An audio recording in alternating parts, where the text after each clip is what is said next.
તો મિત્રો ઘણા ટાઈમ પછી એટલે હું અહીંયા આવ્યો, તમને તો બ્લોગ ડેલી જોવા મળી જતા હશે, પણ હું ઘણા ટાઈમ પછી શૂટ કરું. હું 2-3 દિવસ પછી બે ત્રણ દિવસ પછી, કારણ કે યુનિવર્સિટીમાં આવી ગયો ત્યાર પછી મેં બ્લોગ શૂટ નથી કર્યો. અને આજે તમને હે ને થોડી ઘણી કેમ્પસ બતાવું. હાલો, સૌથી પહેલાં તો અહીંયા જ જો આ નજારો તમે જો, આ આઝાદ ભવન, આ ટાટાની હોસ્ટેલ બને છે ને ઓલી અટલ. બાકી અહીંયા જો આ છે ટેગોર સી.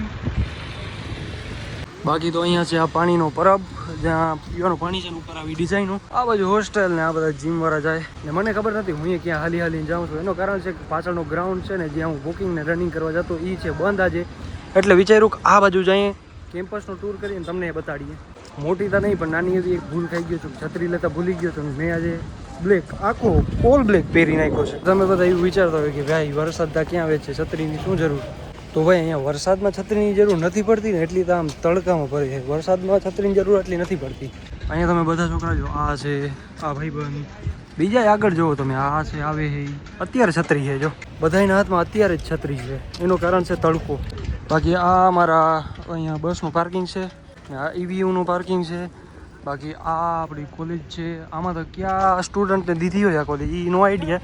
બાકી આ આપણી કોલેજ છે. જો આ LLB BCom એ બધાની ને આ બધું છે, આ બધું એગ્રીકલ્ચર વાળાનું.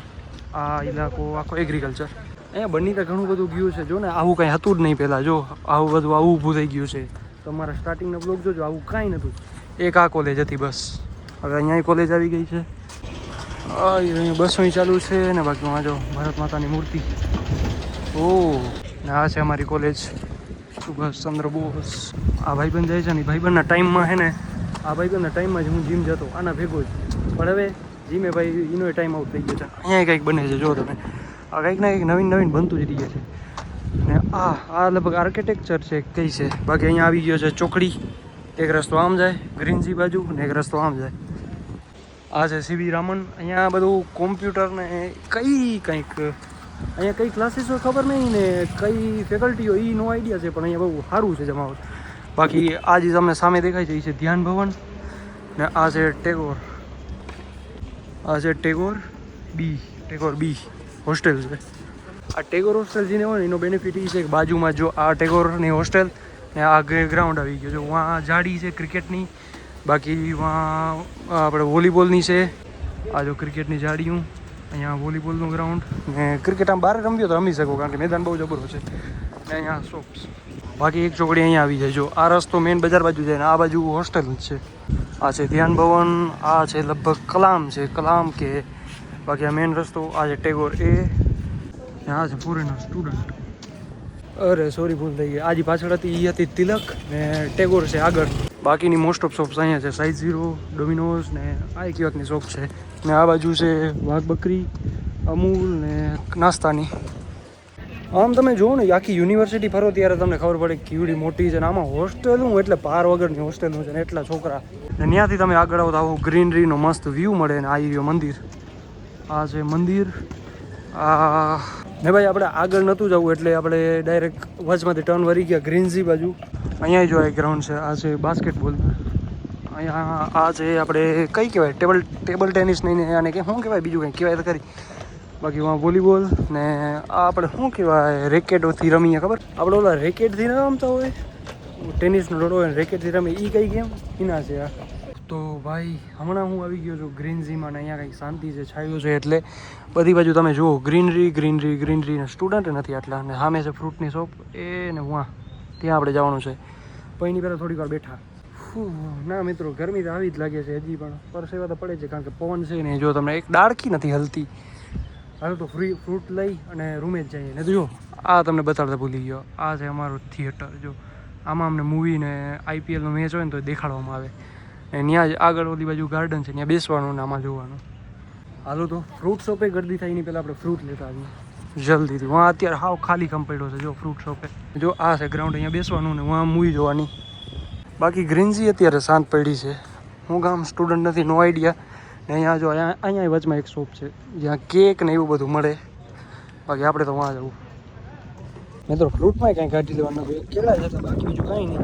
ઓહો, તો એ કેળાને જ લઈને હાલતા થઈ ગયા આપણી હોસ્ટેલ બાજુ. વાંધો નહીં, આજનો દિવસ કેળાથી કાઢી લેતો. બાકી એપલ કહેવાય ને તો સવારે ખાવાની મજા આવે. મિત્રો ઓલા હર્ષનો ફોન આવ્યો હતો. જો આ છે CB રામન સેન્ટર. વાંચી લ્યો કિનો સેન્ટર છે. કઈ ફેકલ્ટી છે જોઈ લ્યો તમે. ને હર્ષનો ફોન આવ્યો તો એ નીચે હોસ્ટેલ નીચે વાટ જોઈશે, તો સૌથી પહેલાં ત્યાં પૂગું આપણે. આ કેળા હું રૂમે મૂકતો આવું ને પછી ક્યાંક અમે જઈશું વોક કરવા. બાકી નવીનમાં એક આ બને છે. હવે આનો ડિઝાઇન ને આનો ડિઝાઇન બે સેમ જ લાગે છે, કારણ કે જો વચમાં માતા સરસ્વતી માં. ઓ મિત્રો હવે પવન નીકળ્યો ને જો મસ્ત, કારણ કે અમારા એ લોકો ખુલ્લો છે ને એટલે ત્યાં પવન હોય ને. અહીંયા એક હેલિકોપ્ટર છે તમને ખુદનું ભારતનું હેલિકોપ્ટર. ને તમને આજે કેમ્પસ ટૂર કરાવ્યો છે ને મેં, જેટલું પણ મેં તમને બતાવી ને અમારી યુનિવર્સિટી, એ એક તમે સમજી લો, એક માઇન્ડસેટ બનાવો કે 100% યુનિવર્સિટી હોય. તો મેં તમને બતાવી ને એ હતી ખાલી 20 થી 30%. એટલે તમે વિચાર કરો કેટલી મોટી હશે યુનિવર્સિટી. ખાલી અંદાજો મારો 20-30% જ મેં તમને બતાવ્યું. જો આજે નવી કોલેજ બની છે, એની નીચે ભારત માતાનો નકશો, અહીંયા ગાંધી બાપુ, એની સામે અમારી કોલેજ. આમાં હવે કઈ ફેકલ્ટી છે નો આઈડિયા, પણ મને જ્યાં સુધી મને ખબર ને કે અમે 3rd યરમાં હતા ને ત્યારે હે ને 4th યરના લોના સ્ટુડન્ટ આમાં હતા. એટલે અત્યારે અમે 4th યરમાં છીએ, એટલે 5th યરના લોના સ્ટુડન્ટ આમાં હશે. એટલે એક તો અમારી લો ફેકલ્ટી થઈ ગઈ, બીજી લગભગ બીકોમ હોય કે ગમે એ એગ્રીકલ્ચર હોય કે કઈ હોય નો આઈડિયા એનું. બાકી આ બધું જો એગ્રીકલ્ચર વાળાનો નારાયણ કમેન્ટ કરી દો. નારાયણ ભગવાનના બહુ ઝાઝા ટાઈમ પછી દર્શન છે. આ બધું એગ્રીકલ્ચર વાળાનું દખલ છે, ફેકલ્ટી ઓફ એગ્રીકલ્ચર. મસ્ત આ બધી બાજુ ખેતર બનાવીને રાખ્યું છે. જો અહીંયા કંઈક અલગ વાવ્યું, આ બધી જગ્યાએ કંઈક ને કંઈક વાવલ છે. બધી જગ્યાએ ડિફરન્ટ કંઈક રોપવામાં આવ્યું છે. હવે શું હોય એ બધું ત્યાં લખેલ છે. ને આ છે આઝાદનું ગાર્ડન. અહીંયા બસ ચીલ થતા હોય લોકો. ને ગાર્ડનની સામે જોઈએ તો આ છે આઝાદ ભવન. ત્યાં નીચે આપણે હોસ્ટેલનો એડમિન બ્લોક છે. ને આ બધું હોસ્ટેલનું બધું કામકાજ અહીંયાથી સેટલમેન્ટ થાય. તો મિત્રો હર્ષ બારે વેઇટિંગ કરે છે ને અહીંયા મારો અવાજ ગૂંજતો હશે, કારણ કે હું લિફ્ટમાં છું. કેળા હે ને રૂમે મૂકી આવું ને મારા સિવાય કોઈ છે નહીં લિફ્ટમાં, એકલો જ છું. કેળા નીચે મૂકી આવું, ઉપર મૂકી આવું રૂમમાં. કેળા મૂકીને પછી જાય નીચે થોડોક વોક કરીએ આપણે. કેળા મૂકી આવીને ચંપલ પહેરી આવીએ, બૂટું કાઢી આવીએ, કારણ કે રનિંગ નથી કરવી એટલે સીધો 6th ફ્લોર આવે નહીં ફીટ એકલા આવીએ ને તો.